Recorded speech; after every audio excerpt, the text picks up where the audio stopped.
அம்மாவோட ஆசை அப்போ உங்களுக்கு உண்டு. ஓம் சக்தி, பராசக்தி. கல்வியை கற்று உயர்வதற்கும் குருபலமே ஆதாரமாக திகழ்கிறது என்றும் கூறுவர்.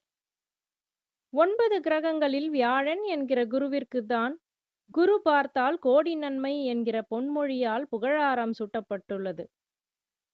பொதுவாக நவக்கிரக குருவை வியாழக்கிழமைகளில் வணங்குவர். அதுபோலவே குருவாக இருந்து நமக்கு அருள்பாலிக்கும் மகான்களையும் சித்தர்களையும் வியாழக்கிழமைகளில் வழிபடுவது சிறந்தது என்பர். இவ்வாறு தெய்வத்தை விட அளப்பரிய ஆற்றல் மிக்க குருமார்களால் தான் வியாழன் ஆகிய குருவாரம் ஆன்மீகத்தில் குரு வழிபாட்டிற்கு முக்கியமாகிறது. ஆகவே குருவிற்கு உகந்த நாளான வியாழக்கிழமைகளில் நாமும் நம் குரு அம்மாவிற்கு சிறப்பு வழிபாடுகள் செய்து பற்பல நன்மைகளை பெற்று குருவருளால் வாழ்வாங்கு வாழ்வோமாக. ஓம் சக்தி.